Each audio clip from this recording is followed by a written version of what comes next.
Palmeiras goleia o Juventude no Allianz Parque e se isola na ponta da tabela do Campeonato Brasileiro. A gente vai trazer uma análise sobre esse jogo. Vamos falar também sobre prioridades para o Flamengo aí no mercado da bola. Felipe Luiz e José Boto se reuniram aí e já tem nomes na lista para a próxima janela de transferências. Vou falar também sobre a situação de Pedro e também o valor que o Zenit estipulou para vender Gerson, se o Palmeiras quiser levar o Flamengo. Vou trazer isso para vocês aqui também. Só que antes de tudo eu peço para você, se inscreve no canal se gostar do conteúdo, deixa aquele like, arrasta o vídeo para o lado, comenta e hypa ele, tá? E você que já é inscrito, faz o básico. Olha aí se você acionou as notificações, se não acionou, aciona aí, para na hora que eu postar um vídeo, a plataforma do YouTube notificar vocês. Bem, gente, vamos começar o vídeo aqui falando sobre uma mudança para a final da Libertadores. Isso porque a Conmebol estuda aí mudar o local da final da Libertadores 2025, né? A Libertadores, que a princípio ela tem o seu local marcado para Lima, no Peru, né? Lá no estádio de Monumental 1, onde o Flamengo foi campeão em 2019. Porém, a Conmebol estuda aí essa mudança de local. Ainda não tem um local definido, né? Caso mude de Lima para outro lugar, mas a Conmebol estuda sim essa mudança aí na final da Libertadores. Eu quero que você deixe seu comentário aí, o que é que vocês acham.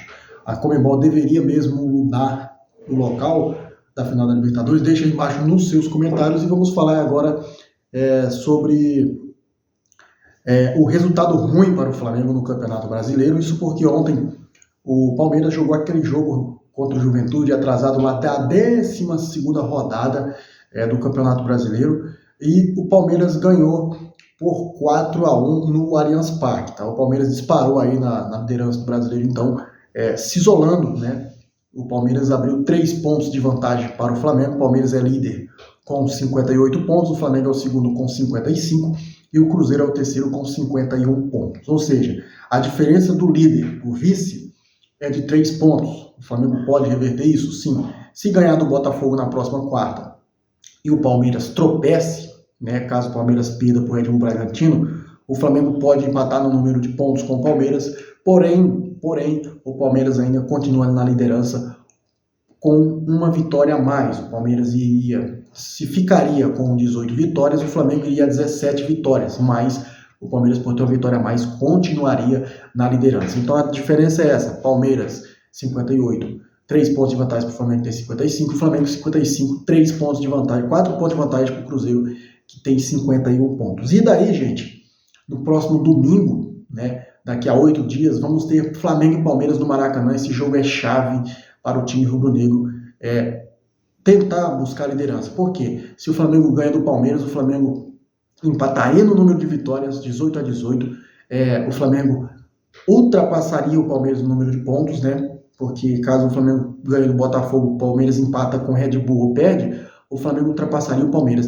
E ainda tem um confronto direto, né? O Flamengo daí ganharia os 2 jogos contra o Palmeiras e daí o Flamengo teria vida mais fácil para frente, né? Porque da agora esse é o teste de fogo para o Flamengo, a prova de fogo. Empatou com o Cruzeiro, perdeu para o Bahia, agora tem o Botafogo na quarta e daí tem o Palmeiras no domingo. Esse é o jogo chave para quem quer ser campeão. Então esse resultado não foi bom para o Flamengo, mas a tabela ainda se espelha, ainda não é algo desesperador, né? Bem, vamos falar sobre o jogo remarcado entre Flamengo e Sport na Ilha do Retiro, porque isso está dando o que falar, né?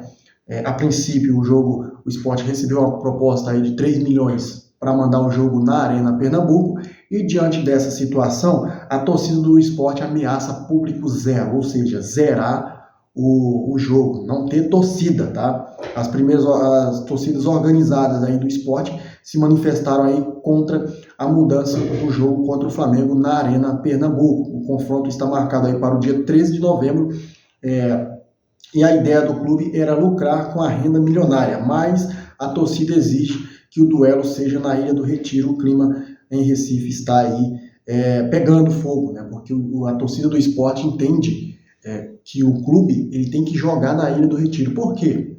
Porque na Ilha do Retiro o campo ele é mais mais acanhado ali, o campo fica mais próximo, né? Vira ali tipo um alçapão, né? A torcida vai estar lá, vai estar vibrando, vai estar empurrando o time. Se for para a Arena Pernambuco, a torcida vai ficar meio que longe, né, dos jogadores. Então, pela Ilha do Retiro ser pequeno, o estádio ser um pouco estádio raiz, a torcida do Sport não quer essa mudança de local, né? Mas eu quero saber de você, torcedor aí, o que vocês acham dessa mudança aí?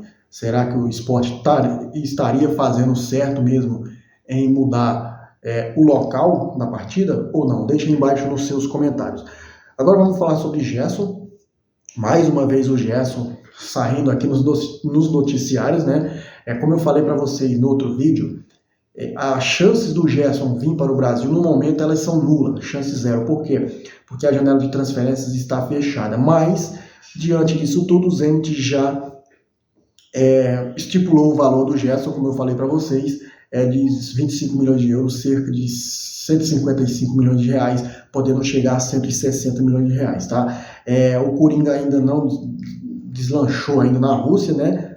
Mesmo insatisfeito no Zenit, ele só aceita, o Zenit só aceita negociar caso consiga recuperar o investimento aí feito pelo clube aí no ex-jogador do Flamengo, né? O Zenit investiu aí bastante, né, no Gerson, pagou à vista, então o Zenit ele só venderia o Gerson se for dinheiro à vista. Então, se o Palmeiras quiser contratar o Gerson, não só o Palmeiras não, se o Flamengo quiser, o Cruzeiro quiser, o Palmeiras ele tem que chegar com dinheiro à vista, né? Bem, vamos falar agora, antes de trazer as prioridades do Flamengo na janela de transferências, vamos falar sobre o Abel Ferreira, porque o Abel Ferreira ontem foi para a coletiva no pós-jogo lá contra o Juventude, e o próprio Abel Ferreira, ele colocou a torcida do Palmeiras no foco, né?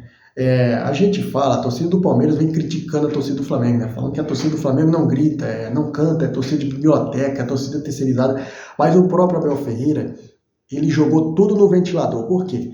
Porque ele chegou na coletiva, foi perguntado sobre o momento do time, um momento bom, lógico, o Palmeiras está num momento iluminado, jogando muito pra caramba, e o Abel Ferreira simplesmente ele falou o seguinte sobre as torcidas do Flamengo.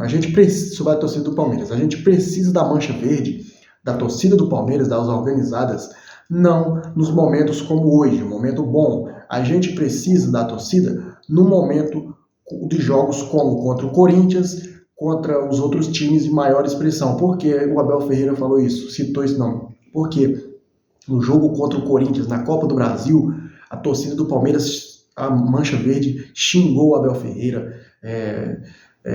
Contra o Corinthians pelo Campeonato Brasileiro, a torcida voltou a xingar o Abel Ferreira. Então, o Abel Ferreira falou que não precisa da torcida nos momentos bons, mas sim no momento mais difícil. O Abel Ferreira jogou tudo no ventilador, né? E é o que a gente falava, gente. Torcida, ela é assim. A torcida ela inflama o time quando tá ganhando, mas quando tá perdendo, a torcida do Palmeiras fica caladinha, né? A gente sabe disso, né? Bem, vamos mudar de assunto, vamos falar sobre as prioridades aí para 2025, né? 2026. Isso porque o Flamengo aí, ele mira a contratação de duas opções aí, já nessa janela de transferências de janeiro. O Flamengo, ele tem a prioridade de um zagueiro, né? Porque hoje no plantel do Flamengo tem só o Danilo, o Léo Ortiz e o Léo Pereira, né? O Cleiton vai embora no final do ano, então o Flamengo mira a contratação de um zagueiro e um goleiro, né? O Flamengo mira a contratação de um goleiro porque o Matheus Cunha, ele vai sair do time do Flamengo agora no final do ano, em dezembro. Ele já assinou um pré-contrato com o Cruzeiro e vai para o Cruzeiro. Então o Flamengo mira essas duas opções, além de um centroavante. O Flamengo vai contratar um centroavante. Então, vamos esperar a janela de transferência. Espero que o Flamengo traga um ótimo zagueiro e um bom goleiro, né? Bem, vamos mudar de assunto, vamos falar sobre Pedro, isso porque o técnico Felipe Luiz tomou uma atitude sobre Pedro. Bem, como todos sabem, né, o elenco do Flamengo fez aí o seu treinamento nessa sexta-feira. Hoje é domingo, no sábado, né? Hoje é domingo, folga para os jogadores, volta aos treinamentos da manhã na segunda-feira. E o técnico Felipe Luiz, ontem no treino, ele tomou uma atitude muito inesperada aí, né? O técnico do Flamengo, ele deixou Pedro de fora aí dos jogadores titulares, né? Que vai enfrentar o Botafogo. Ali, a princípio, é um treinamento, né? Mas nesse treinamento a gente já sabe aí mais ou menos qual que vai ser o time titular do Flamengo. O Felipe Luiz ele treinou a seguinte escalação no treino: Rossi, Varela, Alexandro, Léo Ortiz e Léo Pereira, Jorginho, Saúl e Arrascaeta, na frente Samuel Lino e Jorge Carrascal, na frente Bruno Henrique ou Plata. Então significa que o Pedro vai ficar de fora do jogo contra o Botafogo. Gente, a minha análise sobre esse jogo contra o Botafogo é que o Flamengo precisa vencer, tem que ir os melhores a campo. O Pedro não tá bem? Não. O Bruno Henrique também não tá bem. Então o Felipe Luiz tem que ver qual vai ser a melhor escalação que ele vai ter para esse jogo diante do Botafogo. O Flamengo precisa dos 3 pontos. O Flamengo vai jogar um jogo simultâneo ao jogo do Palmeiras, vai saber do resultado já do jogo do Palmeiras, o que vai estar rolando ao final do jogo do Flamengo. O jogo do Palmeiras já vai ter acabado, então o Felipe Luiz tem que colocar os melhores jogadores em campo. Sem falar que o time do Flamengo está aí sob pressão da torcida, tá? Sob pressão da torcida, a diretoria está sob pressão da torcida, então é bom o Felipe Luiz colocar os melhores em campo. Dito isso, eu vou ficando por aqui, espero que você tenha gostado do conteúdo. Se gostou, aproveite, se inscreve aí, dá aquela moral pra gente. Valeu, saudações rubro-negras, isso aqui é Flamengo.